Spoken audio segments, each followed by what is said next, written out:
What happens when your child is identified with unique needs? What are those feelings? What do you do? Welcome, families, to another episode of Thriving Special Families. Today, we're going to dive deep into one mom's story of parenting and neurodiversity. You're here at Thriving Special Families, and I'm your host, Crystal Sanford. So glad to have you here. For those of you who are listening to the podcast, welcome again to another episode. If you're watching us live, feel free to share your comments or questions, and we'll do our best to answer those along the way. Also, remember that the information that is shared is for your informational purposes only. If you're in need of medical or legal advice, please do contact a professional in that area.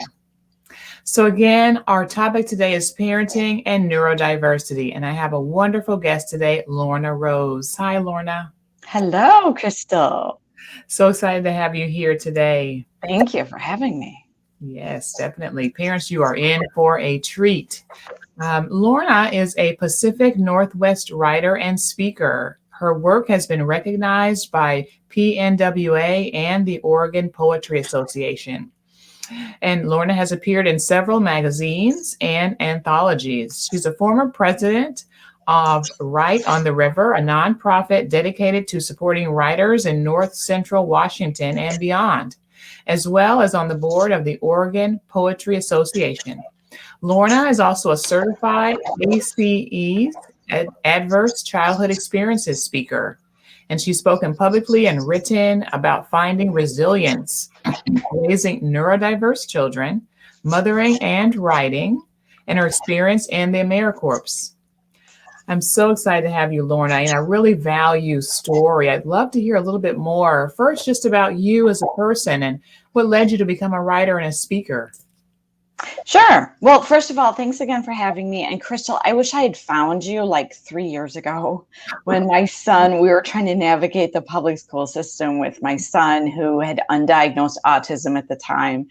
And I really didn't know what I was entitled to, what my rights were, as far as getting an evaluation and getting accommodation and or services in the school.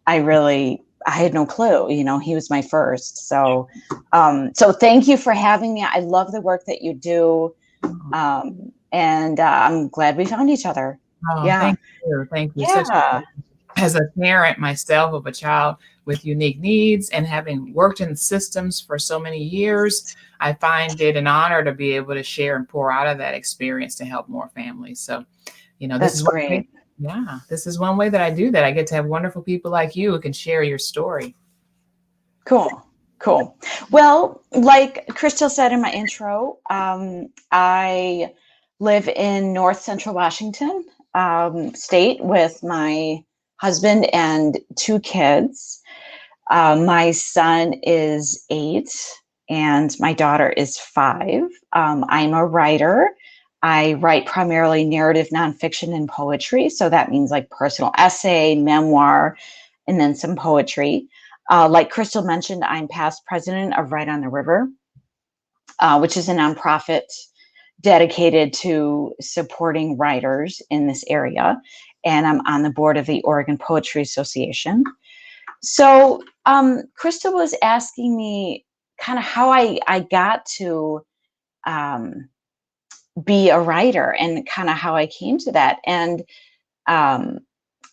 so I'll start with that part first. I have been, I was a off again, on again writer pretty much my whole life. I was one of those nerds that won like young author awards in grade school. And I got away from that for a long time. Starting like late elementary school, I just put my writing away. I'm from a Midwestern family of businessmen and engineers. Oh, wow. It's so different. What's that? It's so different from your skill and your passion. It is. And so growing up, it was generally things were seen as in black and white. Yeah. There was one right answer and everything else was wrong. Wow. And there was no gray, there was no nuance.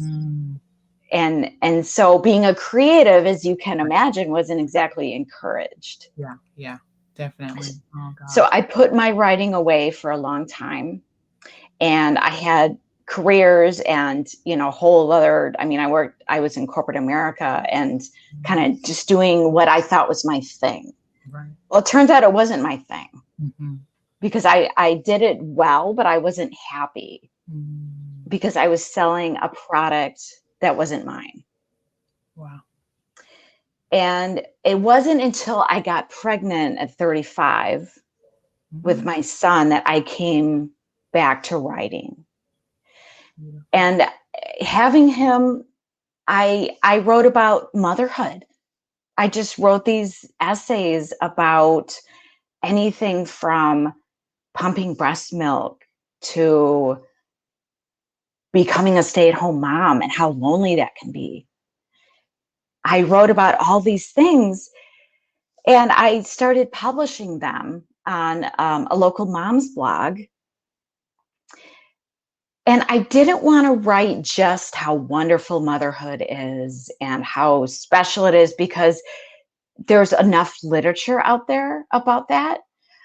I felt compelled to write about the nitty-gritty, about not feeling bonded with my son for the first 3 months of his life, and really grieving my old life, because I kind of came into motherhood sort of reluctantly. I didn't know if I really even wanted to be a mom. Mm-hmm.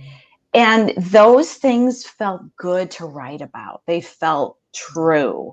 Wow. And honest. And so I started putting these words out there, and I got reader responses and comments like, yeah, I'm glad I'm not the only one.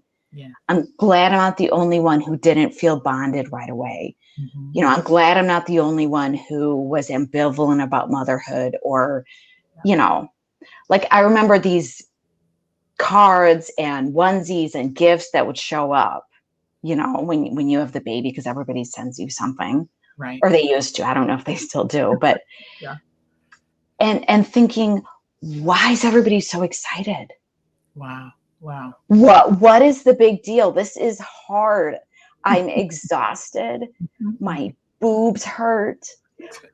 I miss my old life. My husband and I were very active. We traveled the country and the world, and we camped and we cycled, and what I miss that life. I want to go back to that life, and here's this baby I don't know what to do with.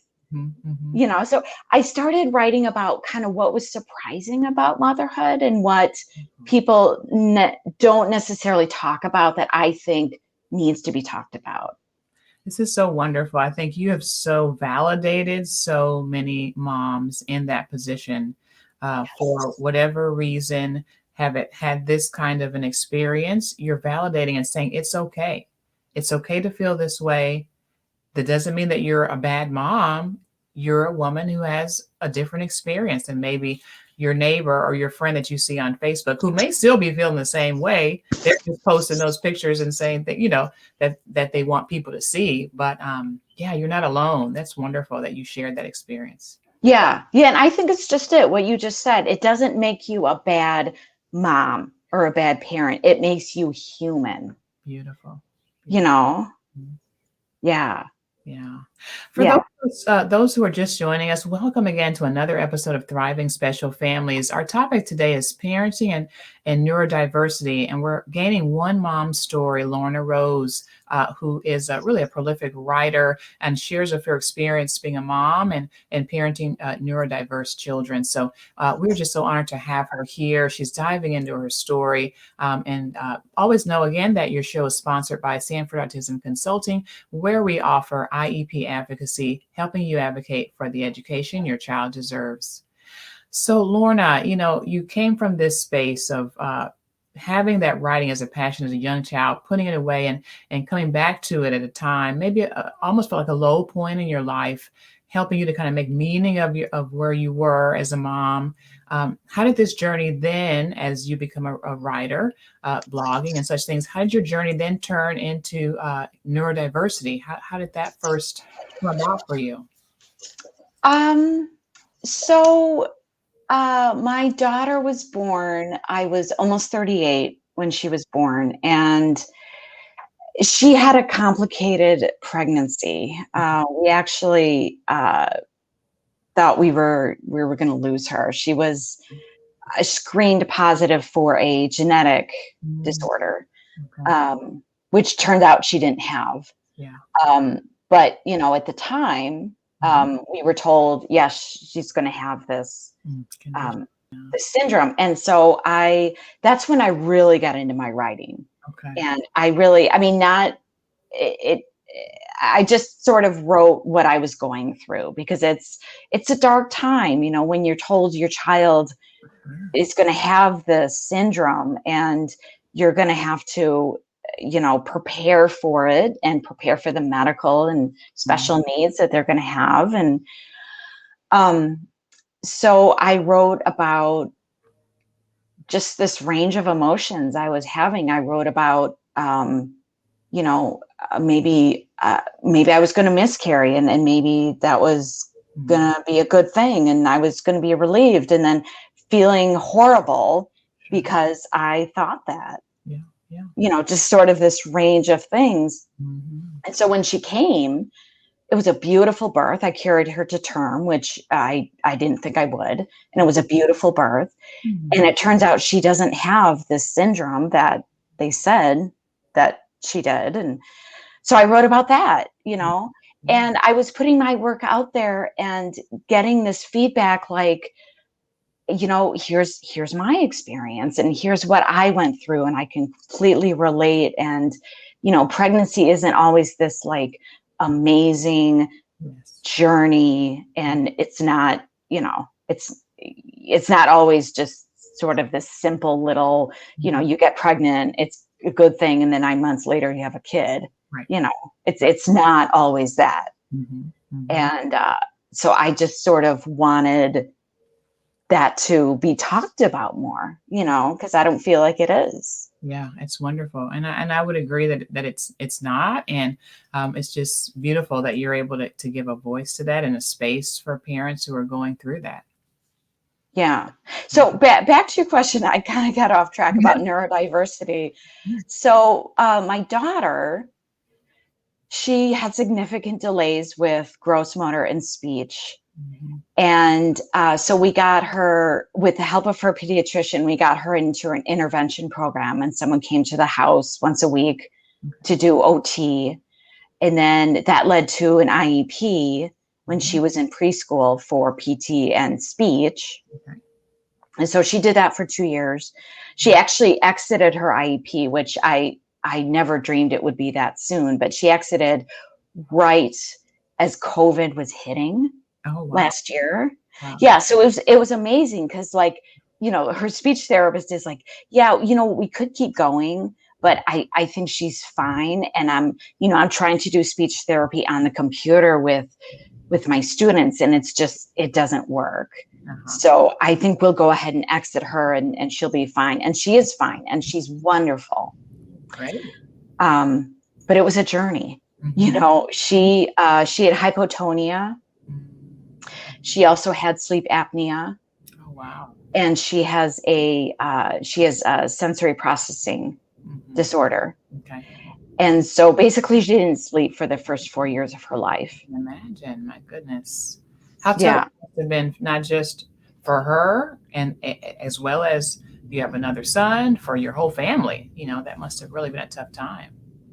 It was. I really don't know how we got through those first 4 years or so. Because here's my son; he's 2.5 years older, and I was telling you before the show, I had some suspicion that he was on the autism spectrum, and for about a year before he actually got his diagnosis. And how that came about was I was filling out the paperwork for my daughter's OT to get her enrolled after she left preschool. We were going to do private OT. And I was going through the questions for her, and I kept thinking about my son. Yeah. I'm like, oh my God, this is my son. Yeah. Like, this is 100%. I could check yes to all these questions for my son. Mm-hmm. So that kind of got the ball rolling even more in my mind. Okay. Like, I need to have him evaluated. And a good friend of mine who works in education, Mm-hmm. who had known my son for 3 or so years, she's the one that came to me and said, I have him evaluated. Wow. Now that I got to stop there, because that is a tricky space to be in as a friend. Yes. Having that background, but then you are also in this context a friend to someone. How do you say that? How do you receive that, or how can someone say that it can be received? Well, I think I kind of broached the subject with her. I think we were like out to lunch one day or something, just her and I said, I'm having some concerns about my son and some behavior issues, and he seems to be, he like touches everything, and he, has trouble following simple directions, but yet he's really, really smart. Yeah. His first word was pillowcase.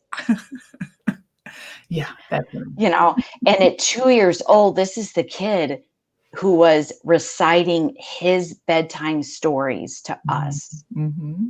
And he would memorize. Yeah. He memorized Hop on Pop and just simple, short Dr. Seuss books. He memorized them, and he would read them back to us at 2. Yeah. So I knew he was smart.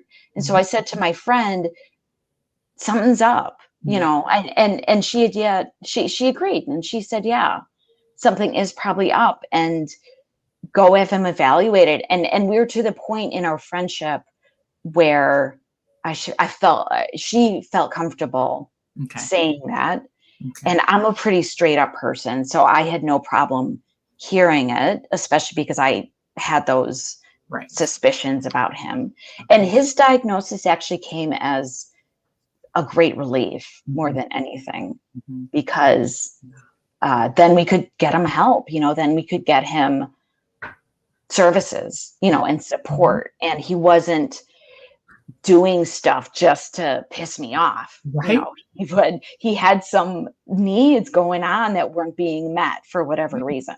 Exactly. And we share such similar stories. It's amazing, because I too had my kiddos in my late 30s. My kids are similar ages, and my oldest as well is on the autism spectrum. She's a girl, and I as well suspected, as we talked about off camera, I suspected autism for my daughter because I'd been a speech pathologist for many years, because I'd been working with these kids, so much, and had such a passion for kids on the spectrum. I suspected for her as well. She was 17 months old. And I said, she's got too many strengths, too many highs, too many lows for something not to be going on here. She had the motor challenges, but she, knew letters and sounds, and then she wasn't potty trained, so I understand the space that you are coming from. And it's also pretty common too for having a second child be identified, and then you start realizing, whoa, I think something's going on with that first child. So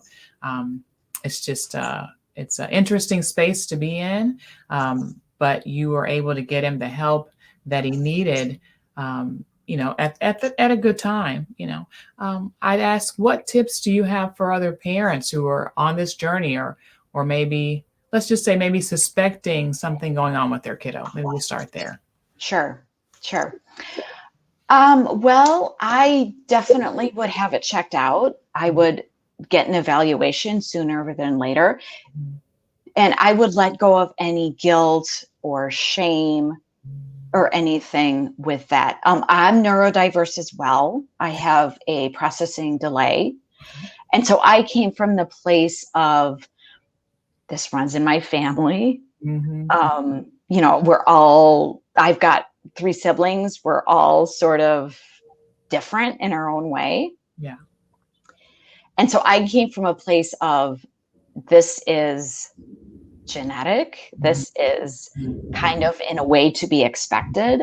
Yeah. And it makes my son and my daughter they're both brilliant, and they're just wonderful and creative and bright. and sensitive, I mean, they feel what's going on around them. They have an intuition that's amazing. Yeah, it's beautiful. It's beautiful. And for parents maybe who are on this journey now, maybe they're in their first year or so and still kind of feeling lost, what advice do you have for those families? What really helped me the most was finding my tribe. Oh my gosh, so wonderful. I say that so much to parents. Yeah. Yeah. And I mean, these days it's easy to connect online. If nothing else, I mean, in person's the best, but I mean, they do have Facebook groups and everything. One trap that I ran into when I was early on in this journey is I would compare. Oh gosh. And That's so dangerous. We should. I know. And I didn't even know I was doing it. I have a girlfriend whose kids are she's got two girls, they're similar ages. And I would listen to her stories about they would stroll through farmers markets, they would go to the park, they would travel with no problems. There was no drama. There was no, just a lovely Saturday morning at the park.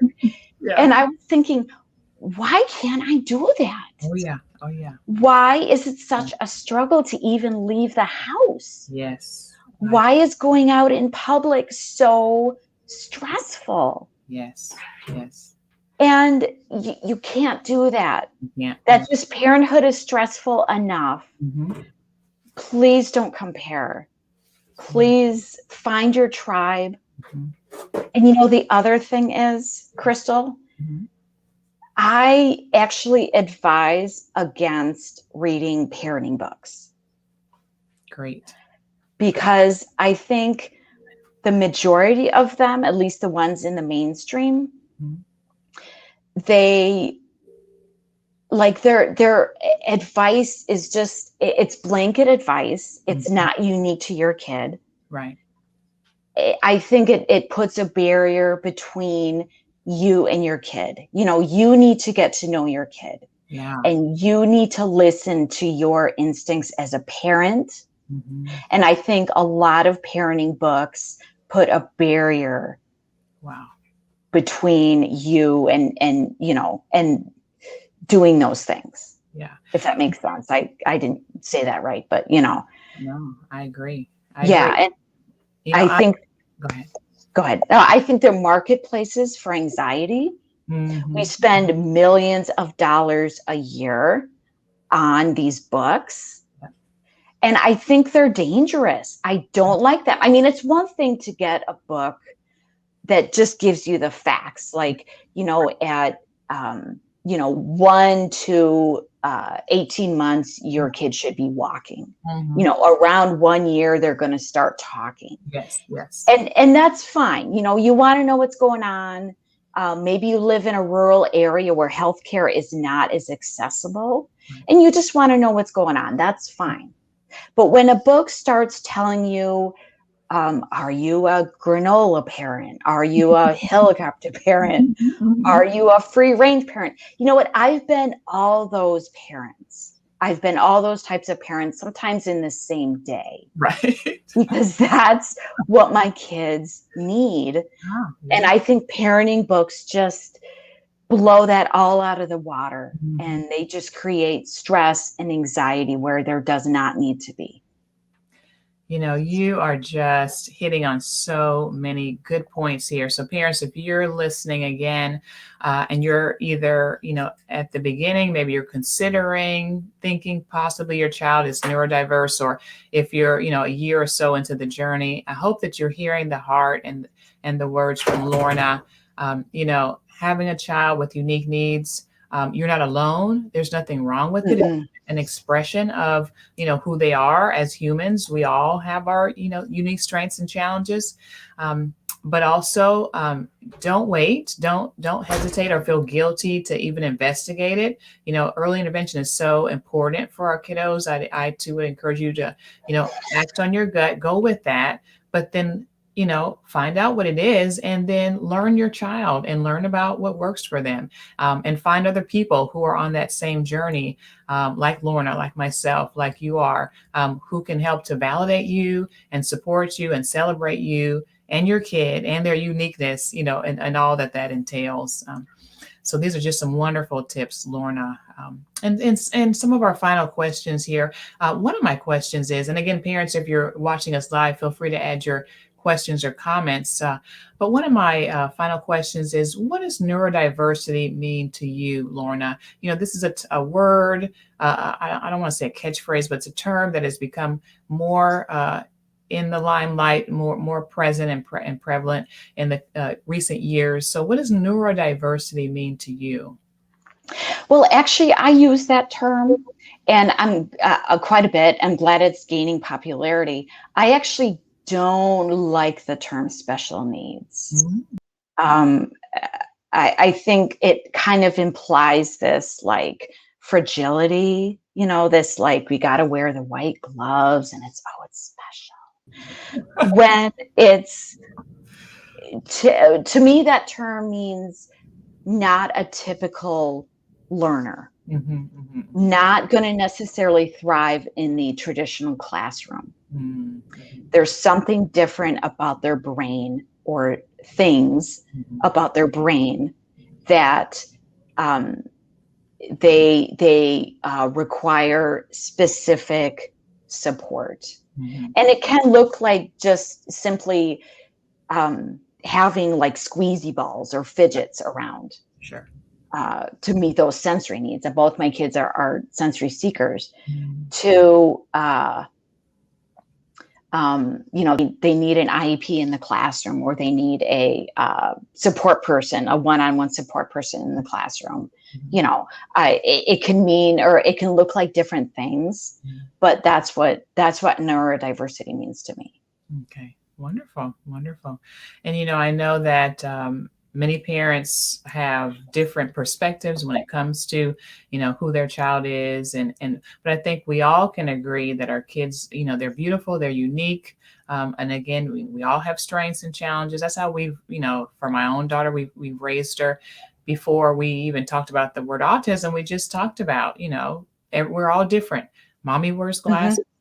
Seeing is not my strength, but ask me to write something, I love to write, and so, and look at daddy and look at your sister. And so we all have these unique strengths and challenges. And so I think if we can just celebrate that, sure. I think that kind of helps us all, stay on. Yeah, definitely. My son, I've not talked to him about his diagnosis. Yeah, I don't know if he knows the word autism. Mm-hmm. I mean, we will have that conversation at one point, but, I think too, if I may, just one more thing.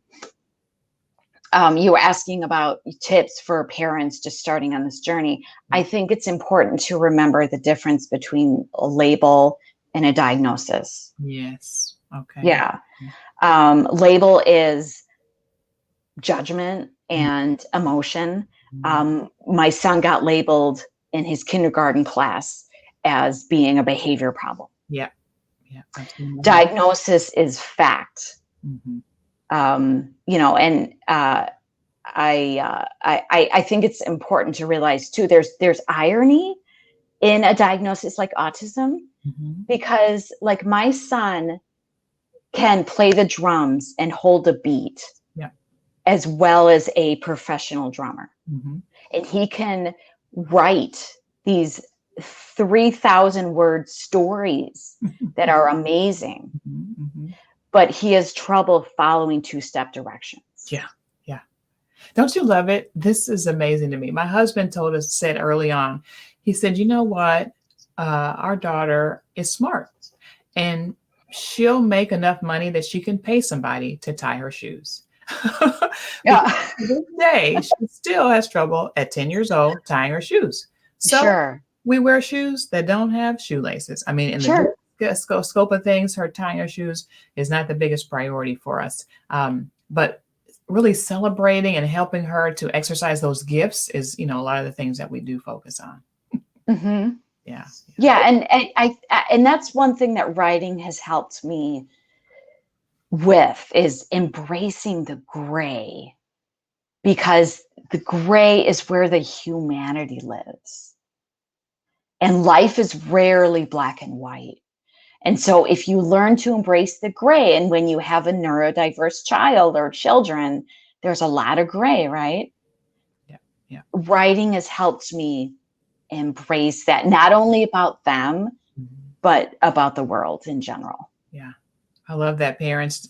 If you don't leave here with anything else, that was a great point there. Embrace the gray. I think too often we're running away from that. We're afraid of that. Well, what if my kid isn't just like this, or what if I'm not, just so. Instead, embrace that. Embrace that difference, that in between, that and find a space to feel okay with that gray area. And when you do that, I think you're going to live a more fulfilled life, more rewarding. You'll be able to see the beauty in the little things, if you can embrace the gray. So thank you for giving us that, Lorna. It's so wonderful. Sure. Yeah. We've got just a final question here from a parent, and she's asking, what's better, an IEP or a 504? At this point, we're getting a home hospital teacher and currently have an IEP and have for the first 9 years, but they've tried to tell her a 504, but they couldn't explain the difference. And so I'm not sure if your kiddo ever had a 504, Lorna. Yeah. So my son has a 50. Well, yes, a 504 going into this next school year. Okay. And then my daughter had an IEP. IEP is individual education program, right? Right. Yeah. Okay. And so that is services. Mm-hmm. My child got services at school. She was pulled out for PT and speech each once a week. Mm-hmm. Some IEP from how I understand it, push in. So they go into a therapist will go into the classroom to try and work with them in the classroom rather than taking them out. 504 falls under, I think the IEP, and correct me if I'm wrong, is under the ADA, and 504 plans are under another act, and they're basically accommodation. Yeah. So next year, my son has a 504, which is accommodation, which means he sits at the front of the classroom. Mm-hmm. And he can have repeated instruction, and he can take untimed tests, right, things like that. Mm-hmm. He does not get PT or OT or speech or anything at school. Yeah. Yeah, you're spot on. I serving as an advocate for families now for several years. I feel as though this is a topic that doesn't get discussed a lot, and there's a little confusion around that. So, you did a great job in explaining. Yeah, IDEA, our federal law, governs special education and an IEP, and it allows children to have services and supports and goals and, summer services like ESY, all the bells and whistles with an IEP, versus a Section 504 plan falls under our nation's civil rights law, and it's just accommodations, like you said. So if a kid just needs access to the general education environment, if they just need accommodations, then a Section 504 plan might be the way to go. But if you believe your child really requires, like you said, Lorna, a specialist, services, all those things, then an IEP may be the way to go there. Mm-hmm. And that, as my understanding is, private schools are not obligated to provide services or, even have 504s. Yeah. It's just the public schools. It's true. There are just a few unique private schools here in San Diego, high schools that I have found, and more of them are surprisingly through or surprisingly, but just interestingly through the Catholic diocese. So there's 2 Catholic high schools in our community that do offer special education services. Very unique. It is only seen at just a couple of schools. So, That's cool. Yeah, generally, no. Private schools are not required to provide any kind of an extra support. Yeah. Mm-hmm. Yeah. So, parents, it's been a wonderful time in sharing and hearing one mom's story of neurodiversity and parenting. We've learned so much from Lorna Rose, parents. So if you have concerns about your child, first of all, as a mom, if you have concerns about you and your parenting, how about you're okay? You're okay with wherever you're feeling, wherever you are in your role as a parent, as a person. Also, don't be afraid to investigate a diagnosis if necessary for your child. If you suspect that, go with your gut. And then also find your tribe, find other parents who are walking this journey, who can encourage you, who can embrace you and support you. Any other final tips or words of wisdom, Lorna? Just that, when you start finding your tribe, I think you might be surprised who you find in terms of, Susie Q across town, and Susie Q's daughter, and she seems like a quote unquote normal kid. Well, when Susie Q ends up being in your tribe because her daughter has XYZ going on. Yeah. And, you didn't know that because it's not talked about, right? Mm-hmm. And so I think when you start looking for resources and looking for your tribe, I think you might be pleasantly surprised how many people you find and who you find. That's great. That's wonderful. So, Lorna, if parents want to learn more about you, about your writing, how can they contact you? Sure. www.lornarose.com. That's my website. Everything is on there. Most of my writing's on there. How to get a hold of me. I do talks like this. I do workshops. I do writing workshops. Yeah. And I love talking to parenting groups about this stuff, about neurodiversity and advocating for your kid, and writing and motherhood. We didn't really get into that too much, but when I had all this going on, I actually wrote a book. I wrote a memoir. Wow. When my daughter was born. I don't know why I started to do that when she was born, but it sounded, felt like a good time, I guess. Sure, why not? Yeah, why not, So yeah, everything's on my website if you want to go take a look. Yeah. That's great. Well, parents, check out Lorna Rose. She's just got so much value to add to any mom's journey, especially a mom parenting a child with unique needs. And so we're just happy to have had you here. Thank you so much, Lorna, for sharing with us. Thanks for finding me, Crystal. I really appreciate it. Awesome. Thank you. Thank you.